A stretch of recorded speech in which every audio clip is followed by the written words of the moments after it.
We're looking at Avogadro's number, and you might remember, or Avogadro's law, you might remember Avogadro from Avogadro's number, and we used Avogadro's number to convert between particles and moles. And so Avogadro was associated with a lot of research into counting particles, and with the counting here, Avogadro's law found that we could count our moles, and those were directly proportional to the volume that a gas would take up. So at a consistent pressure and a consistent temperature, Avogadro's law is that equal volumes of all gases contain equal numbers of moles or particles. So if I write out what this ends up looking like in a relationship, V1 over N1 equals V2 over N2. And not only do we have this from Avogadro's rule, but anytime we have moles, we can say that that's proportional to volume, and that's going to come in handy when we do some stoichiometry later, because moles were the same as the coefficients in a balanced equation, and so we can say that the coefficients can be used interchangeably with volumes.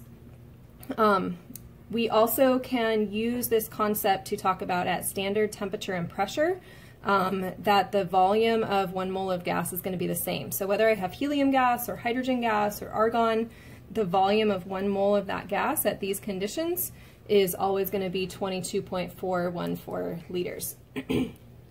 So Avogadro's law, we can see examples of it in things like blowing up a balloon. So if I have this balloon that has like almost no moles of gas in it, and then I blow more moles of gas into it, so now I have gas inside of here. The number of moles has increased, and so the volume increases. All right, and we let it go. So the volume will increase when the number of moles increases, if we put that in terms of symbols. If I draw a picture of what happened, I started with a tiny little balloon, and Avogadro is telling us if I add more gas, the balloon's going to get bigger, volume's going to increase. If I could draw that out, here's my balloon becoming a bigger balloon. If it started with just, say, 2 moles of gas in it, or 2 particles of gas, and then I blow some air into it, maybe now it has 6 moles of gas. So more particles will take up more volume, is what we're looking at. Notice that these variables trend together, so this is a direct relationship. And one of the ways that we can write and use Avogadro's law is V1 over N1 equals V2 over N2. So this is Avogadro's law in a triangle. So conceptually, consider if we have 3 balloons at the same temperature and the same pressure, and they all have the same amount of gas in there. So if we have the same moles, we can go ahead and connect that to what we set up here. If the moles are the same, then the volumes must be the same. That's Avogadro's law, that we can count in moles or we can count in volumes when it comes to gases. So if I was to compare the sizes of the balloons, they would all have the exact same volume because they have the same number of moles. If I added 0.1 moles of gas to each balloon, then again, if I'm adding the same moles,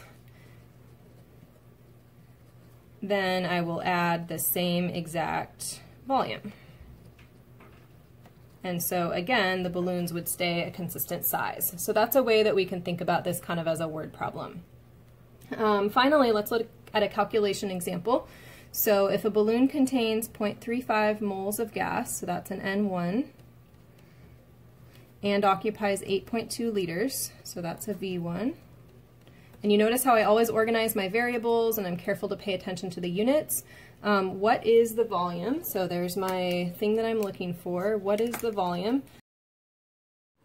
So V2 is my question mark, and then N2 is 1.2 moles.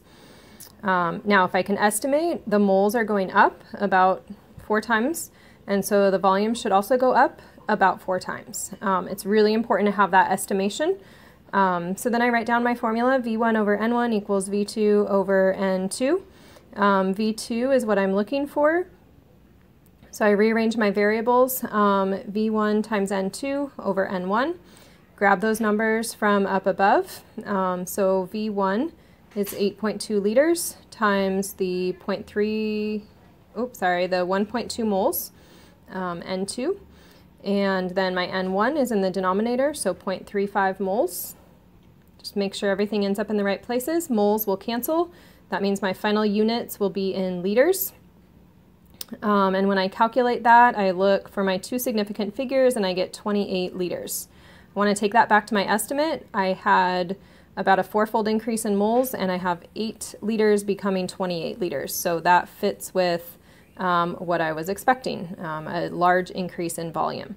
So you want to practice all of these problems now.